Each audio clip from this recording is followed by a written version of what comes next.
وہ اسپتال کی کوارٹر میں اکیلی بیٹھی تھی، چہرے پر ایک عجیب سی خاموشی، آنکھوں میں چھپا ہوا ایک سچ جس نے اس کی پوری زندگی بدل دی تھی۔ نہ وہ پہلی جیسی رہی، نہ زندگی۔ کیا آپ نے کبھی کسی ایسی عورت کی کہانی سنی ہے جس نے محبت کے لیے سب کچھ چھوڑ دیا؟ مذہب، خاندان، عزت، اور آخر میں خود کو تنہا، رسوا اور برباد پایا۔ مگر یہ صرف ایک کہانی نہیں، یہ ایک راز ہے جو برسوں بعد کھلا۔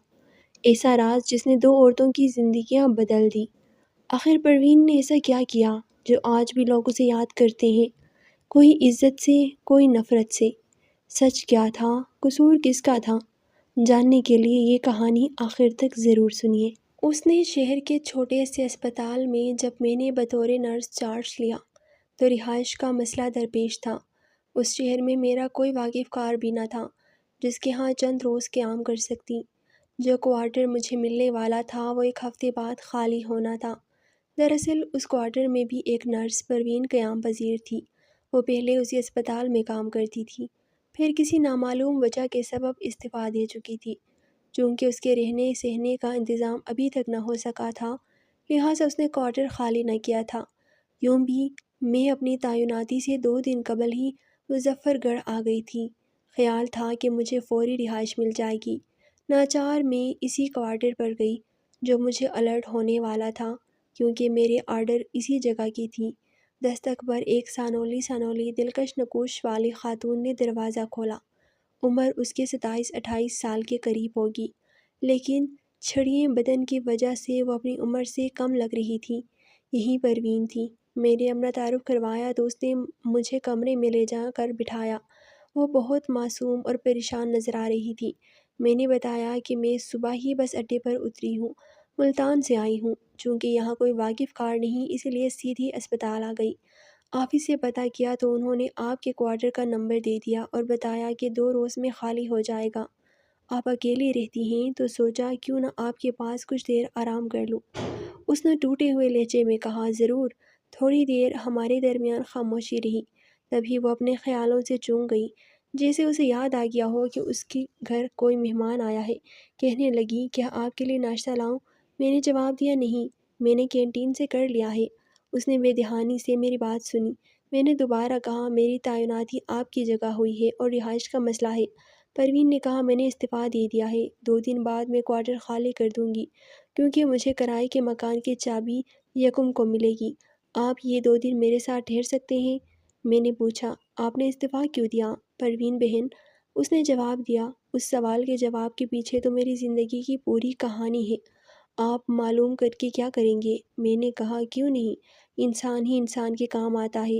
اب مجھے اپنا دوست اور ہمسار سمجھ لیجیے۔ پھر وہ چائے بنا کر لے آئی۔ ابھی تک ہمارے بیچ تھوڑا سا تکلف تھا۔ بہرحال میں نے چائے پی تو وہ بولی، تم کچھ دیر آرام کر لو۔ آرام کیا کرنا؟ مظفر گڑھ کون سا دور تھا؟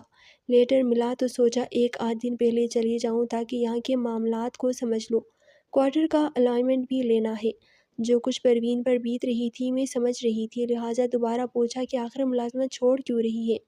کوئی تو وجہ ہوگی۔ وہ بھی جیسے کسی غمگسار کے منتظر ہو، کہنے لگی، کیا آپ کو کسی نے میرے بارے میں کچھ بتایا ہے؟ میں نے کہا، ہاں، جیسے ہی کینٹین میں قدم رکھا وہاں بیٹھی نرسوں سے کئی طرح کی باتیں سننے کو ملی۔ تب پروین نے لب کھولے، کہنے لگی کہ میں شادی سے قبل ایک کرسچن فیملی سے تعلق رکھتی تھی اور اسی اسپتال میں کام کرتی تھی۔ فیصل اپنے کسی رشتہ دار کی بیماری کے سلسلے میں یہاں آیا تھا۔ پہلے ہی روز ہماری جان پہچان ہو گئی، جو بعد میں شادی کے بندھن میں بدل گئی۔ فیصل مجھ سے 8 برس چھوٹا تھا، نوجوان اور خوبصورت۔ میں نے اس میں یہی ظاہری خوبیاں دیکھی اور اس کی محبت میں گرفتار ہو گئی۔ معلوم نہ تھا کہ نوعمر شوہر ہمیشہ ساتھ نہیں نبھاتے، وہ زندگی کے پکے ساتھی ثابت نہیں ہوتے۔ جب ہم نے شادی کا فیصلہ کیا تو بہت سے لوگوں نے مخالفت کی۔ میرے والدین بالکل راضی نہ تھے اور نہ ہی فیصل کے گھر والے چاہتے تھے کہ وہ مجھ سے شادی کرے، لیکن ہم نے کسی کی پرواہ نہ کی اور سب کو ناراض کر کے کورٹ میرج کر لی۔ میں نے فیصل کی خاطر اپنا مذہب چھوڑا، اس لیے میرے والدین نے ہمیشہ کے لیے ناطہ توڑ لیا اور پلٹ کر کبھی خبر نہ لی۔ مگر مجھے کسی کی پرواہ نہ تھی۔ میں اور فیصل خوشی سے زندگی گزارنے لگے۔ فیصل نے صرف میٹرک کیا تھا، کالج میں داخلہ لینا چاہتا تھا، لیکن شادی کی وجہ سے گھر والوں نے اسے گھر سے نکال دیا۔ اس کا کوئی ذریعہ آمدن نہ تھا، اسی لیے تمام خرچہ مجھے اٹھانا پڑا۔ میں نے اسے تسلی دی کہ روزگار کی فکر نہ کریں، میں برسر روزگار ہوں، تم تعلیم مکمل کرو، تعلیم کے بغیر انسان کچھ نہیں ہوتا۔ میری ہمت افزائی سے اس نے کالج میں داخلہ لیا، گریجویشن مکمل کی اور پھر اچھی ملازمت بھی مل گئی۔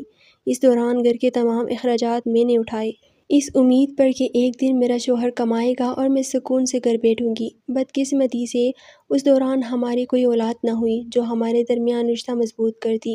فیصل روز ملازمت کے سلسلے میں نزدیک شہر جاتا تھا جہاں اس کے والدین و خاندان رہتے تھے۔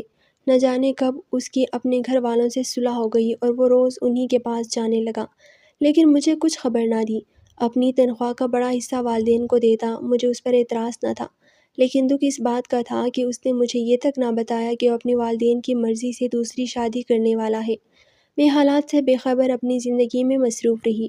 وہ نت نئے کپڑے اور جوتے خریدتا جبکہ میں اکیلی گھر کے خرچے میں جٹی رہتی۔ میں نے کبھی فیصل سے شکوہ نہ کیا، نہ ہی اسے خرچہ دینے پر مجبور کیا، صرف اپنے گھر کو کسی طرح بکھرنے سے بچاتی رہی۔ فیصل روز بروز بدلنے لگا، وہ مجھ سے لا تعلق ہو گیا اور یوں میں اس کے سرد مہری کا شکار ہو گئی۔ وہ گھر بھی 2-3 روز کے بعد آتا اور زیادہ تر اپنے والدین کے گھر رہ جاتا۔ میری سمجھ میں یہ بات نہیں آتی تھی کہ اس کو کیا ہو گیا ہے، سوچ بھی نہ سکتی تھی کہ وہ دوسری شادی کر چکا ہے۔ وہ مجھ سے طرح طرح کے بہانے کرتا جو مجھے چھوٹے چھوٹے محسوس ہوتے۔ اس کے دوسری بیوی اس کے خاندان کی لڑکی تھی، نوعمر و خوبصورت۔ وہ فیصل کو بہت پسند آئی۔ سال بعد اس کے ہاں ایک بیٹی بھی ہو گئی اور میں ابھی تک اس کی دوسری شادی سے لالم تھی۔ ایک روز میری ایک سہیلی ہمارے شہر آئی، وہ اسی محلے میں رہتی تھی جہاں فیصل کی دوسری بیوی کے والدین کا گھر تھا۔ اس نے جب میرے گھر میں فیصل کو دیکھا تو حیرت سے بولی، پروین، کیا یہی تیرا شوہر ہے؟ یہ تو شادی شدہ اور ایک بچے کا باپ ہے۔ میں اس کی بیوی کو جانتی ہوں، وہ ہماری پڑوس میں رہتی ہے۔ میں یہ سن کر سکتے میں آ گئی۔ فیصل سے پوچھا تو وہ شرمندہ ہو گیا اور معافی مانگنے لگا کہ وہ مجبور تھا، والدین کے سامنے بے بس ہو گیا تھا، عمر بھر کے لیے انہیں ناراض نہیں رکھنا چاہتا تھا۔ دوسری شادی انہی کی خواہش پر ہوئی ہے۔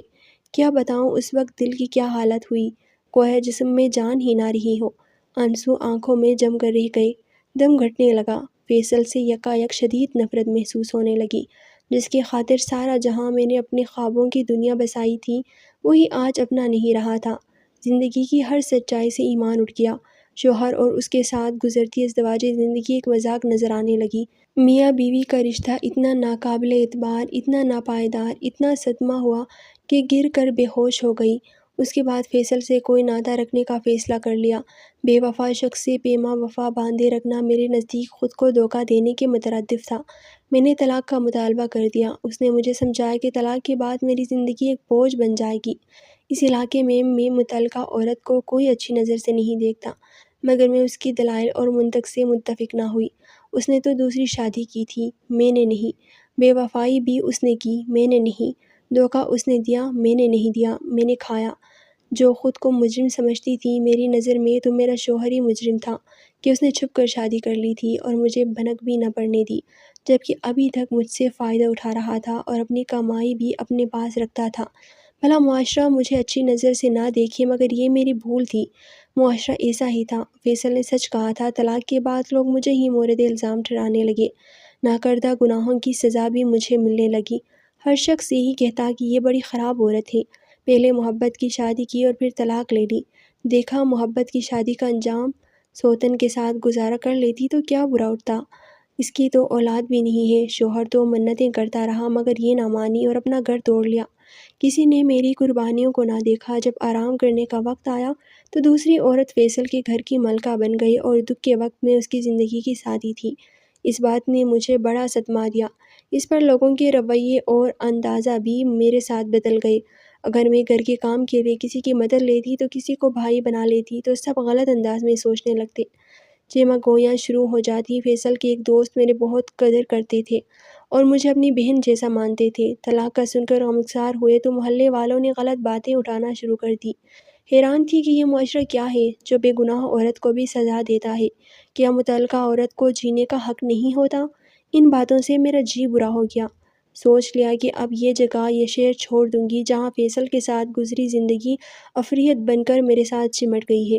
تبادلے کی کوشش کی مگر تبادلہ بغیر سفارش یہاں ممکن نہ تھا، لہٰذا ذہنی اذیت سے بچنے کے لیے نوکری سے استعفیٰ دے دیا، جو منظور ہو گیا۔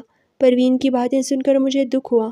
اسے سمجھایا کہ تم نے نوکری سے استعفیٰ دے کر برا کیا، تمہاری زندگی کا واحد سہارا یہی نوکری ہی تو تھی۔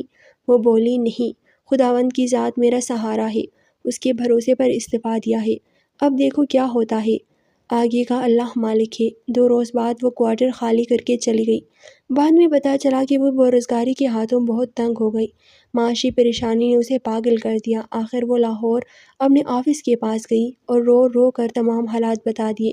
آفیسر ایک رحم دل آدمی تھا جس کی کوشش سے اسے دوبارہ ملازمت مل گئی۔ کافی عرصہ مجھے پروین کے بارے میں کچھ معلوم نہ ہو سکا۔ 10 برس بعد اچانک میری ملاقات اس سے لاہور میں ہو گئی۔ میں وہاں اپنی ایک سہیلی کی شادی میں گئی تھی۔ پروین بھی وہاں آئی ہوئی تھی۔ وہ خوش اور حشاش بشاش نظر آتی تھی۔ بڑے اتفاق سے مجھ سے ملی اور کہنے لگی کہ میں نے اپنے پرانے آفس کے کلرک وحید سے شادی کر لی ہے، جو اس دولہے کا رشتہ دار ہے جن کی شادی میں آج ہم آئے ہوئے ہیں۔